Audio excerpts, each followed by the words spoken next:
You've been setting your tire pressure wrong your entire life, and it's costing you money, destroying your tires, and making your car handle like garbage. I know what you're thinking. I set it to 32 PSI like the sticker says. What's wrong with that? Everything. That's what's wrong. That little sticker on your door jamb, it's not telling you the whole truth. And the difference between what that sticker says and what your tires actually need could be costing you thousands of dollars over the life of your car. Let me show you what I discovered after destroying a brand new set of tires in just 18,000 miles. I bought a set of premium all-season tires rated for 60,000 miles. I religiously checked my tire pressure every month and kept it at exactly 32 PSI, just like the door sticker recommended. I rotated them every 5,000 miles. I did everything right. At 18,000 miles, the outer edges were completely bald. The centers still had decent tread, but the outsides were down to the wear bars. My tire shop told me I needed new tires. I was furious. These were supposed to last 60,000 miles. The tire tech asked, "What pressure are you running?" I said, 32 PSI, exactly what the door says. He shook his head. There's your problem. That's when I learned something nobody tells you. The number on your door jamb is not the optimal pressure for your tires. It's the minimum safe pressure for the maximum load your car is rated to carry. Car manufacturers determine tire pressure based on worst-case scenario. They assume you're loading your car with 5 adults, filling the trunk with luggage, and driving on the highway at 80 miles per hour. They calculate the minimum pressure needed to safely support all that weight. That number ends up on your door sticker. For most cars, it's between 30 and 35 PSI. But here's the thing. How often are you actually driving with your car fully loaded? For most people, it's just you in the driver's seat, maybe one passenger and some groceries. Your car weighs way less than maximum rated load. When you run low pressure in a lightly loaded car, the tire doesn't maintain its proper shape. The sidewalls flex too much, the contact patch gets wider, but the center of the tread lifts off the road slightly. All the weight concentrates on the outer edges. That's exactly what happened to my tires. The edges wore out 3 times faster than the center because I was running pressure too low for the actual weight of the car. So, what's the right pressure? It depends on the tire, not the car. Every tire has a maximum pressure rating molded into the sidewall. It'll say something like max press 51 PSI or max load 1,400 pounds at 44 PSI cold. The optimal pressure for tire wear and fuel economy is usually 10 to 15% below that maximum. For most passenger car tires, that's somewhere between 38 and 42 PSI. I know that sounds high. You've been told overinflated tires are dangerous and ride harsh. That's partially true, but we need to define what overinflated actually means. Overinflated means exceeding the tire's maximum rated pressure. If your tire says max 51 PSI and you're running 55, that's overinflated. But if you're running 40 PSI in a tire rated for 51, that's not overinflated. That's optimal. After I replaced my destroyed tires, I did an experiment.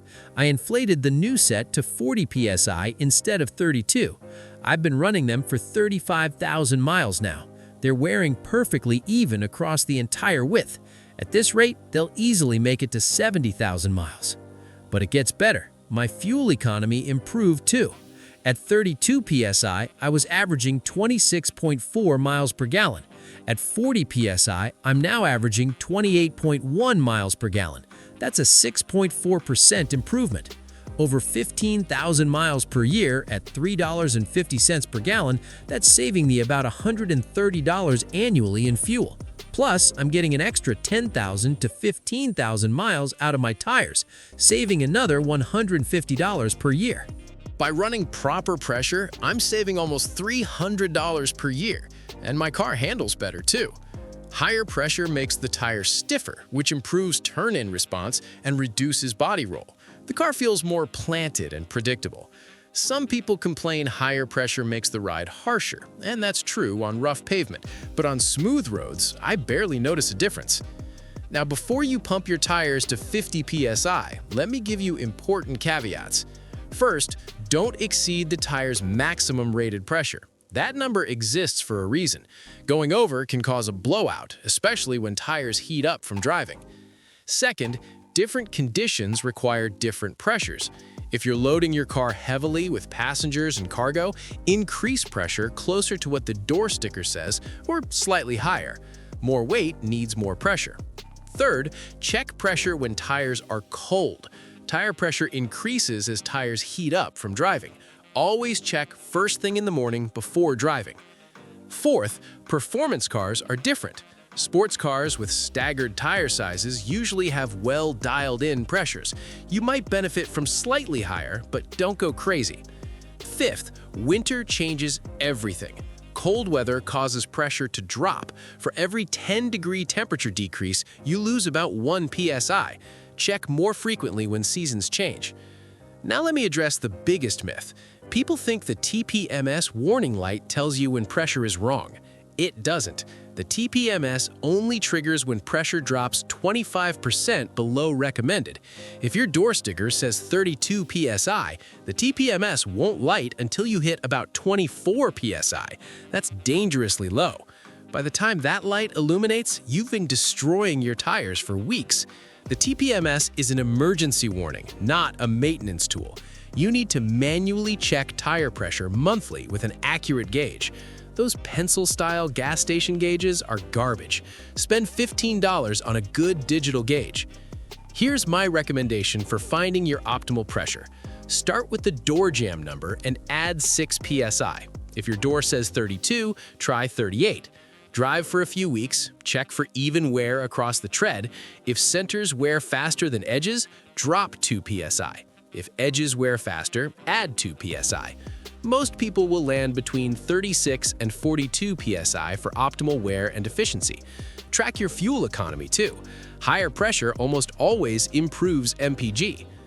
The other thing nobody tells you is that tire pressure affects stopping distance. Underinflated tires have a larger, mushier contact patch that flexes under braking. Properly inflated tires have a smaller, stiffer contact patch that grips better and stops shorter. In emergency braking tests, the difference between 30 PSI and 40 PSI can be 10 to 15 feet from 60 miles per hour. That could be the difference between stopping in time and rear-ending someone. So why do manufacturers put such low numbers on the door sticker? 1. Liability. They're covering worst-case scenario. 2. Comfort. Lower pressure gives a softer ride, which makes cars feel more luxurious during test drives. 3. They assume most people never check tire pressure, so it'll naturally drop over time anyway. Tires lose about 1 PSI per month just from normal air permeation. If you set them to 32 and never check, 6 months later, you're at 26. A year later, you're at 20. That's why so many people drive on severely underinflated tires without realizing it. The bottom line is this: the number on your door jamb is a baseline minimum, not a target. Your actual optimal pressure depends on how you use your car, what tires you have, and what you prioritize. For most people driving normal passenger cars in normal conditions, 38 to 42 PSI is the sweet spot. You'll get better tire wear, better fuel economy, and better handling. The ride might be slightly firmer, but the benefits far outweigh that minor drawback. If this video just saved you from destroying an expensive set of tires, hit that like button. Subscribe for more truths the automotive industry doesn't want you to know. Because proper tire pressure is free horsepower, free MPG, and free tire life. And now you know how to get it.